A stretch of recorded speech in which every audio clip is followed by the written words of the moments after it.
Day 1, Cooking with Helene, William Hovey Smith, 2024.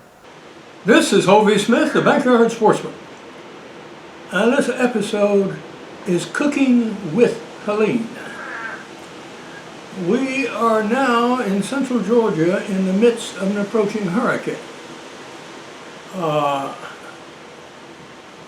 We lost power at about 3:30 today, and the closest approach of the hurricane will probably be not for another 3 hours or so.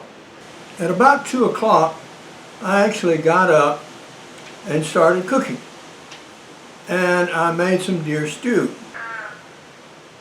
I have an electric stove, so we got it started at least. We have some deer ribs in there, I have some brown deer meat in there, I have some vegetables in there. And then when we lost power, I just put the lid on it and shut it down.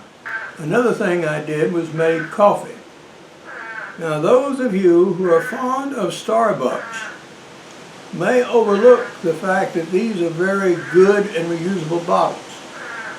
And in fact, you can make your own coffee at home just like you would like it. Pour it hot and mix it up and seal it while it's still hot in your Starbucks bottles after they've been washed and cleaned, and keep it in the refrigerator for the entire week. So if you want to take a cup of coffee to work with you to have during the middle of the day, you just take one of these out of your fridge and throw it in your lunch bucket and trot along with it, and nobody's the wiser. And this is, I guarantee, considerably cheaper than you would pay for it in the store. And it has the advantage that if you're diabetic like I am, you can put sweet and low in it. You can season it with vanilla or whatever you would like, and make your own custom coffee blend without having to wait and go to Starbucks or pick it up and pay their outrageous prices for store-bought jarred coffee.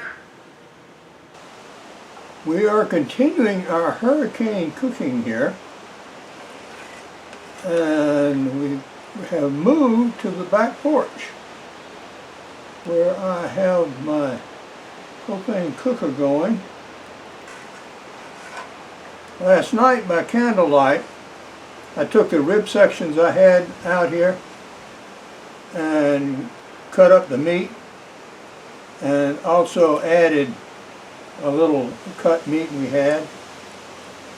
I have a problem with ribs in that I tend to accumulate them from year to year. I usually eat some of them, but I wind up with a net surplus, which is not desirable. And I want to thicken this up, so I'm going to add some rice. And this is yellow rice. It has some seasonings in it. And I've also added salt and pepper.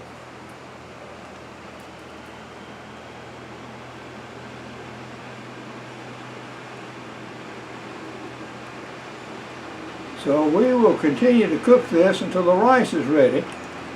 Everything else is good to go.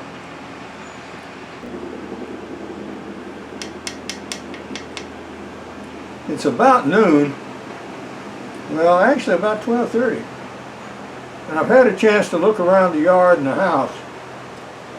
Well, the storm treated me a little worse than usual, but not as bad as it could have been. Although it's not done yet. The rain has stopped, but we still have wind. Too much wind for the linemen to get out and fix the power lines yet. It's still gusting to 15 or 20 miles an hour at least out there now.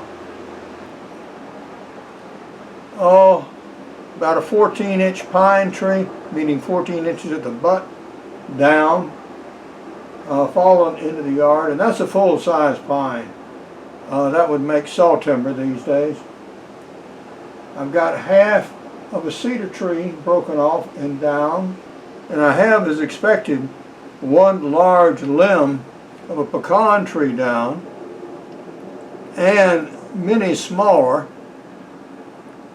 and my pines have broken limbs that are still half hung up in the trees, one of which is hanging down my driveway, which I'll certainly need to get.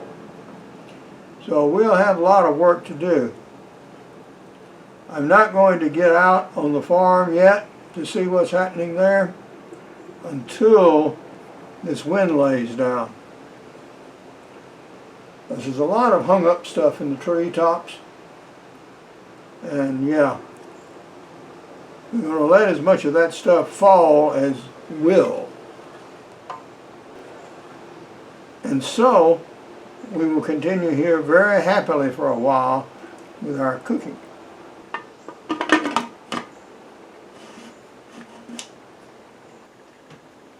Knowing we were very likely to lose power, I went ahead and defrosted one of my freezers. Like many hunters, I have a couple, and I had purposefully eaten them both down a bit in preparation for deer season to make room for more deer and hogs. So I took all of the freezer material out of this one, put it in the other one to make it more nearly full, and took advantage of the situation and went ahead and defrosted and cleaned this one. In all of my outdoor books, like practical bow fishing, backyard deer hunting, crossbow hunting, and extreme muzzleloading, I have a recipe section, and that will include many of the recipes included in this series of videos about cooking with Helene. We can now check on our hurricane stew here and see how we are doing. Oh, now that's coming right along. It's looking just as one would expect it would. You get a nice boil there.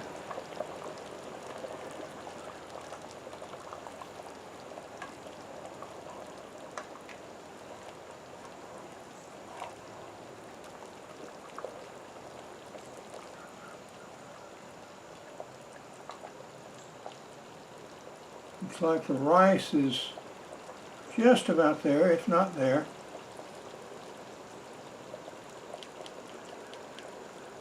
If you cook rice too much, of course, it turns sort of to a paste, but I didn't want to do that.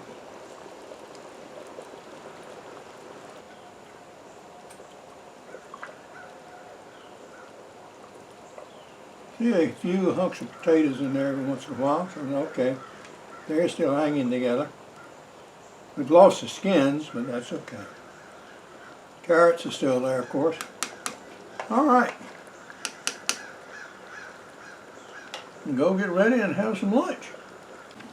One thing I had planned to do is to replace this leaking gas line that goes to the cooker with the stainless steel line below.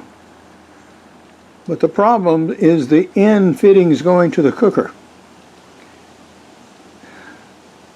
The one on the stainless steel tubing is American standard. The one on the cooker is something else entirely, and I do not know what.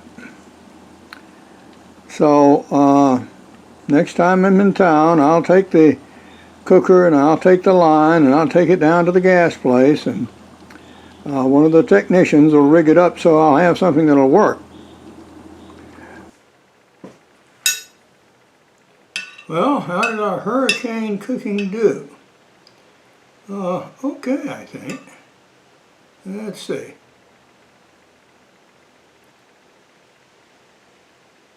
Been on the hot side.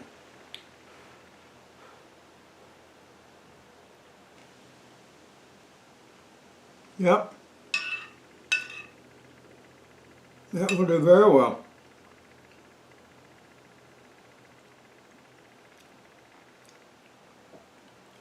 Have enough proteins and carbohydrates in here. Could have added almost anything else, of course. But yeah, this did good. Despite being cooked partially by candlelight, that was a very good batch of soup. If you were in New York City and you were served this bowl of soup and you were charged $50 for it, you would probably think that was about right. Yeah. And what it had in it was I browned onions and carrots in olive oil first. We had browned bits of chopped up deer meat, which were coated and seasoned with flour, and that was added. And we had 2 sections of ribs, small, that was added, and 3 potatoes, and corn, and green beans, and then topped off with the yellow rice. And all of that did very well. As you see, there ain't much left here. Now, to close out this section, what do you do if you have a freezer that is thawed and the food in it? Well, several possibilities. The first thing I recommend is to cook it much as you can and refreeze it. Cooked food, frozen, is just as good as anything else that you would cook and freeze. And so that's one thing you can do with it. You can give it away. All right? That's also a second alternative. Or, on those parcels that are not completely thawed, they just show a little thawing maybe around the edges, or they are completely sealed in airtight packaging. Now I would go ahead and refreeze those. That is against the common recommendation, but that's what I do, and you may or may not do it.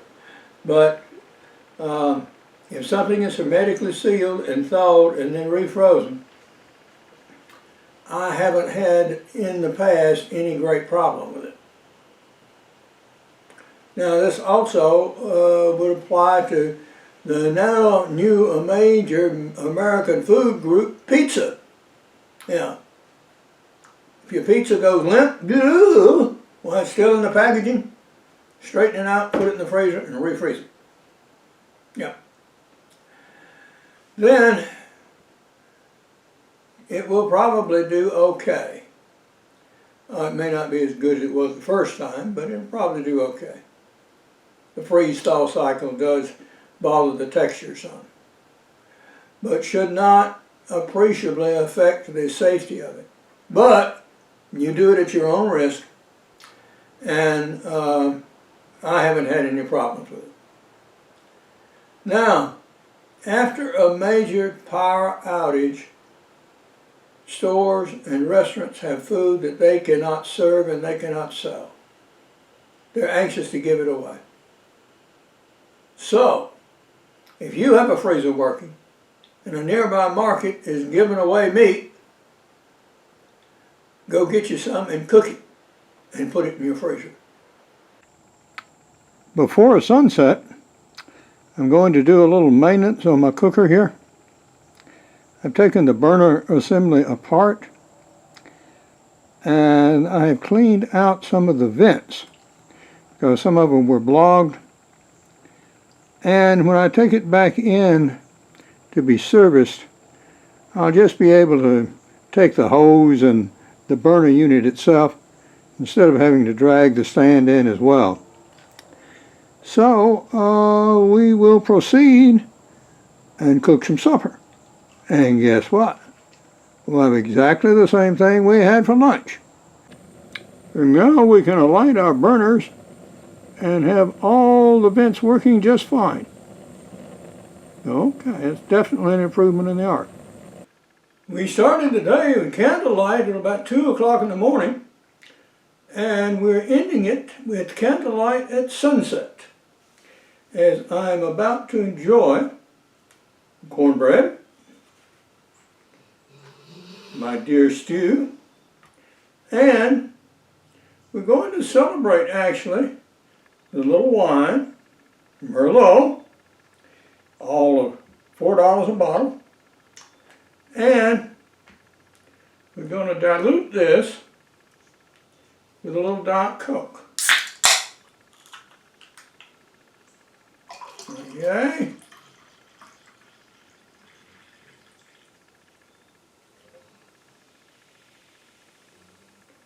And have a small citrus for dessert. But now, this is Hovey Smith, reminding you to hunt what you eat and eat what you hunt.